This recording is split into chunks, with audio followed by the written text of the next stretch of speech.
తెలియక అడుగుతున్నా, అసలు కీర్తి సురేష్కి దసరా తీసుకొచ్చిన లాభం ఏంటి? ఎందుకీ డౌట్ వచ్చింది అంటారా? సినిమా హిట్ అయితే ఆఫర్స్ రావాలి కదండి. పోనీ నటిగా నిరూపించుకోవాలా అంటే నేషనల్ అవార్డ్ విన్నింగ్ యాక్టర్ అక్కడ. బోనస్గా గ్లామర్ షో కూడా చేస్తుంది అమ్మడు. మరి అన్నీ ఉన్నా అవకాశాలు ఎందుకు రావట్లేదబ్బా? టాలీవుడ్ని కీర్తి పక్కన పెట్టిందా, లేకపోతే టాలీవుడ్డే కీర్తిని పట్టించుకోవట్లేదా? Have a look. స్క్రీన్ మీద ఇలా జోష్గానే తీన్ మార్వేస్తున్నారు కానీ అదే జోష్ కీర్తి సురేష్ కెరియర్లో అయితే కనిపించట్లేదు. అన్నీ ఉన్న అల్లుడి నోట్లో శని అన్నట్లు అందం, అభినయం ఉన్న కీర్తి సురేష్ వైపు స్టార్ హీరోలు చూడట్లేదు. పవన్ కళ్యాణ్, మహేష్ బాబు లాంటి స్టార్స్తో రొమాన్స్ చేసినా, నానితో వరుస హిట్స్ కొట్టినా ఏదీ కీర్తి కెరియర్కు కలిసి రావట్లేదు. పేరుకు ముందు మహానటి, స్టార్ హీరోయిన్ అంటూ బిరుదులు బానే ఉన్నాయి, కానీ ఏం లాభం?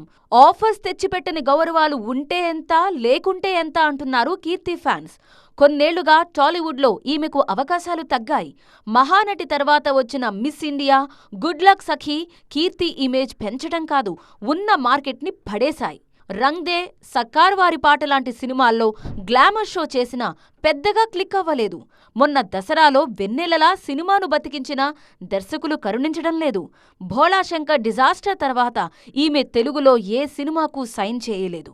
దీనికి ముందు రజనీ పెద్దన్నలోనూ చెల్లిగానే నటించినా అదీ ఫ్లాపే అయింది. తెలుగులో ఖాళీగానే ఉన్నా తమిళంలో మాత్రం చేతినిండా సినిమాలతో బిజీగా ఉన్నారు కీర్తి.